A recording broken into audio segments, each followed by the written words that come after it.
Salmo de número 142. Clamo em alta voz ao Senhor. Suplico pela misericórdia do Senhor.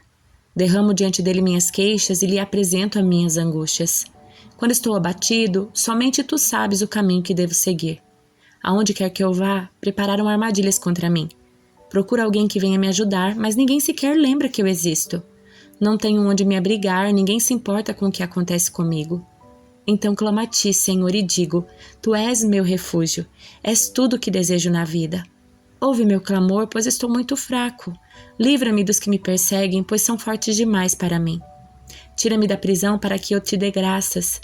Os justos se ajuntarão ao meu redor, pois tu és bom para mim. Isaías 58. Grite alto com todas as suas forças, grite alto como o som da trombeta. Fale ao meu povo Israel sobre a sua rebeldia e seus pecados. Apesar disso, agem como se fossem piedosos. Vêm ao templo todos os dias e parecem ter prazer em aprender a meu respeito. Agem como nação justa que jamais abandonaria as leis do seu Deus. Pedem que eu atue em favor deles e fingem querer estar perto de mim. Dizem: jejuamos diante de ti, por que não prestas atenção?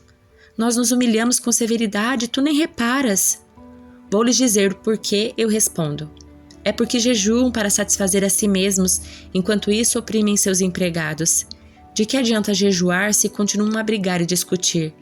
Com esse tipo de jejum não ouvirei suas orações. Vocês se humilham ao cumprir os rituais, curvam a cabeça como junco ao vento, vestem-se de pano de saco, cobrem-se de cinzas. É isso que chamam de jejum? Acreditam mesmo que agradará ao Senhor? Este é o tipo de jejum que desejo. Soltem os que foram presos injustamente, aliviem as cargas dos seus empregados, libertem os oprimidos, removam as correntes que prendem as pessoas. Repartam seu alimento com os famintos, ofereçam abrigo aos que não têm casa, deem roupas aos que precisam, não se escondam dos que carecem de ajuda. Então sua luz virá com o amanhecer, suas feridas sararão num instante. Sua justiça os conduzirá adiante e a glória do Senhor os protegerá na retaguarda. Então vocês clamarão e o Senhor responderá: Aqui estou, ele dirá. Removam o jugo pesado de opressão, parem de fazer acusações e espalhar boatos maldosos. Deem alimentos aos famintos e ajudem os aflitos. Então sua luz brilhará na escuridão, e a escuridão ao redor se tornará clara como o meio-dia. O Senhor os guiará continuamente, lhes dará água quando tiverem sede e restaurará suas forças. Vocês serão como um jardim bem regado, como a fonte que não para de jorrar. Reconstruirão as ruínas desertas das suas cidades e serão conhecidos como os reparadores de muros e restauradores de ruas e casas. Guardem o sábado como dia santo. Não usem esse dia para cuidar dos seus interesses. Desfrutem o sábado e falem dele com prazer, como o dia santo do Senhor. Honrem o sábado com tudo o que fizerem nesse dia. Não sigam seus desejos nem falem coisas inúteis. Então o Senhor será sua alegria. Grande honra lhes darei e os sustentarei com a propriedade que prometi a seu antepassado Jacó. Eu, Senhor, falei. Ezequiel 33 e 34. Mais uma vez recebi uma mensagem do Senhor. Filho do homem, transmita esta mensagem a seu povo. Quando eu trago um exército contra um país, os habitantes dessa terra escolhem alguém para ser vigia. Quando o vigia vê o inimigo, ele dá sinal de alarme para avisar o povo. Se aqueles que o ouvirem o sinal de alarme não tomarem providência, serão culpados da própria morte. Ouvirão o sinal de alarme, mas não deram atenção, de modo que a responsabilidade é deles. Se tivessem dado atenção à advertência, teriam salvado a vida. Se contudo o vigia vê o inimigo, mas não dá o sinal de alarme para divertir o povo, ele é responsável. Eles morrerão em seus pecados, mas considerarei o vigia responsável pela morte deles. Agora, filho do homem, eu o coloquei como vigia do povo de Israel. Portanto, ouça o que eu lhe digo e advirta-o em meu nome. Se eu anunciar que alguns perversos certamente morrerão e você não lhes disser que mudem sua conduta, eles morrerão em seus pecados, mas eu considerarei você responsável pela morte deles. Se contudo você os advertir para que mudem sua conduta e eles não o fizerem, morrerão em seus pecados, mas você salvará a vida. Filho do homem, transmita esta mensagem ao povo de Israel. Vocês dizem: nossos pecados pesam sobre nós, estamos definhando, como sobreviveremos? Tão certo como eu vivo, diz o Senhor soberano, não tenho prazer alguma na morte dos perversos. Antes, meu desejo é que se afastem dos seus maus caminhos para que vivam. Arrependam-se, afastem-se da sua maldade, porque morreram, ó povo de Israel. Filho do homem, transmita esta mensagem a seu povo. A conduta justa dos justos não os salvará se eles se voltarem para o pecado, nem a conduta perversa dos perversos os destruirá se eles se afastarem dos seus pecados. Se eu disser aos justos que eles viverão, mas depois eles pecarem, confiando que sua justiça no passado salvará, Nenhum dos seus atos de justiça será lembrado e eles morrerão por causa dos seus pecados. Suponhamos que eu diga aos perversos que eles certamente morrerão, mas depois eles se afastem dos seus pecados e façam o que é justo e certo. Pode ser, por exemplo, que devolvam a garantia de um devedor, restituam o que roubaram, obedeçam aos meus decretos que dão vida e não pratiquem mais o mal. Nesse caso, certamente viverão e não morrerão. Nenhum dos seus pecados do passado será lembrado, pois fizeram o que é justo e certo e certamente viverão. Seu povo diz: o Senhor não é justo, mas são eles os injustos. Pois se os justos se afastarem da sua conduta justa e praticarem o mal, morrerão.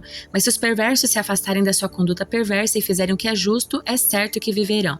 Ó povo de Israel, vocês dizem: o Senhor não é justo, mas eu julgarei cada um de vocês de acordo com suas ações. Em 8 de janeiro, no 12º ano do nosso exílio, um sobrevivente de Jerusalém veio a mim e disse: a cidade caiu.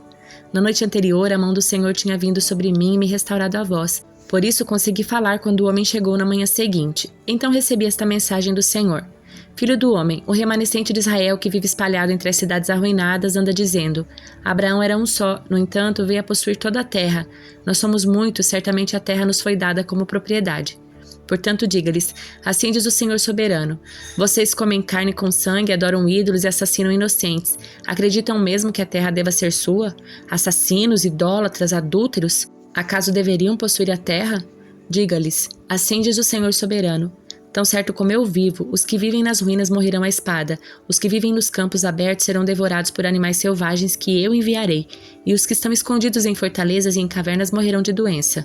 Destruirei completamente a terra e arrasarei o orgulho do seu poder. Os montes de Israel ficarão desolados e ninguém passará por eles. Quando eu tiver destruído a terra completamente por causa dos seus pecados detestáveis, eles saberão que eu sou o Senhor. Filho do homem, seu povo fala de você pelas suas casas e junto às portas. Dizem uns aos outros: venham, vamos ouvir o que o profeta tem a nos dizer da parte do Senhor. Eles vêm fingindo ser sinceros e sentam-se diante de você. Ouvem suas palavras, mas não têm intenção alguma de pô-las em prática. Têm a boca cheia de palavras sensuais e seu coração só quer dinheiro. Eles o consideram um divertimento, como alguém que entoa canções de amor com uma linda voz ou toca belas músicas num instrumento. Ouvem suas palavras, mas não as põem em prática. Quando, porém, todas estas terríveis coisas acontecerem, e elas certamente acontecerão, saberão que um profeta esteve no meio deles. Então recebi esta mensagem do Senhor: Filho do homem, profetize contra os pastores, os líderes de Israel. Transmita-lhes esta mensagem do Senhor soberano: que aflição os espera, pastores que alimentam a si mesmos. Acaso os pastores não deveriam alimentar seu rebanho? Vocês bebem o leite, vestem-se com a lã e abatem os melhores animais, mas deixam seu rebanho passar fome. Não cuidaram das ovelhas fracas, não curaram as doentes, não enfaixaram as que estavam feridas, não foram procurar as que se desgarraram e se perderam. Em vez disso, conduziram-nas com dureza e crueldade. Por não terem pastor, minhas ovelhas se espalharam e se tornaram presa fácil para qualquer animal selvagem. Andam sem rumo pelos montes e pelas colinas, por toda a face da terra, mas ninguém saiu para procurá-las. Por isso, pastores, ouçam a palavra do Senhor. Tão certo como eu vivo, diz o Senhor soberano, vocês abandonarão meu rebanho e o deixarão ser atacado por animais selvagens. E embora fossem meus pastores, não procuraram minhas ovelhas quando elas se perderam. Cuidaram de si mesmos e deixaram o rebanho passar fome. Portanto, pastores, ouçam a palavra do Senhor. Assim diz o Senhor soberano: agora considero esses pastores meus inimigos e os responsabilizarei pelo que aconteceu ao meu rebanho. Não permitirei que continuem pastoreando meu rebanho e que continuem alimentando a si mesmos. Livrarei meu rebanho da sua boca, minhas ovelhas não serão mais sua presa. Pois assim diz o Senhor soberano: eu mesmo procurarei minhas ovelhas e as encontrarei. Serei como o pastor que busca o rebanho espalhado. Encontrarei minhas ovelhas e as livrarei de todos os lugares para onde foram espalhadas naquele dia de nuvens e escuridão. Eu as tirarei do meio dos povos e das nações e as trarei de volta para a sua terra. Eu as alimentarei nos montes de Israel, junto aos rios e em todos os lugares habitados. Sim, eu lhes darei bons pastos nas altas colinas de Israel. Elas se deitarão em lugares agradáveis e se alimentarão nos pastos verdes das colinas. Eu mesmo cuidarei delas e lhes darei lugar para descansar, diz o Senhor soberano. Procurarei as perdidas que se desgarraram e trarei de volta. Enfaixarei as ovelhas feridas e fortalecerei as fracas. Destruirei, porém, as gordas e poderosas. Sim, eu as alimentarei com o juízo. Quanto a você, meu rebanho, assim diz o Senhor soberano: julgarei entre o animal e o outro do rebanho e separarei as ovelhas dos bodes. Não lhes basta ficarem com os melhores pastos? Também precisam pisotear o resto? Não lhes basta beberem água pura? Também precisam enlamear o resto? Porque meu rebanho deve se alimentar dos pastos que vocês pisotearam e beber da água que vocês sujaram. Portanto, assim diz o Senhor soberano: certamente julgarei entre as ovelhas gordas e as magras. Pois vocês, ovelhas gordas, empurraram, chifraram e não deram espaço para o meu rebanho doente e faminto até que os espalharam para terras distantes. Portanto, salvarei meu rebanho e ele não será mais maltratado. Julgarei entre o animal e o outro do rebanho. Porei sobre as ovelhas um pastor, meu servo Davi. Ele as alimentará e será seu pastor. E eu, o Senhor, serei o seu Deus. E meu servo Davi será príncipe no meio do meu povo. Eu, o Senhor, falei: farei uma aliança de paz com meu povo e expulsarei da terra os animais ferozes. Ele poderá acampar em segurança no deserto e dormir sem medo nos bosques. Abençoarei meu povo e suas casas ao redor do meu monte santo. E no devido tempo enviarei as chuvas de que precisam. Haverá chuvas de bênçãos. Os pomares dos campos do meu povo darão colheitas fartas, e todos viverão em segurança. Quando eu tiver quebrado suas correntes de servidão e os resgatado daqueles que os escravizavam, eles saberão que eu sou o Senhor. Não serão mais presa para outras nações, nem serão devorados por animais selvagens. Viverão em segurança e ninguém lhes causará medo. Tornarei sua terra conhecida por suas colheitas, e eles nunca mais passarão fome nem sofrerão os insultos de nações estrangeiras. Desse modo, saberão que eu, o Senhor seu Deus, estou com eles, e saberão que eles, o povo de Israel, são o meu povo, diz o Senhor soberano. Vocês são o meu rebanho, ovelhas do meu pasto. Vocês são o meu povo, e eu sou o seu Deus. Eu, o Senhor soberano, falei.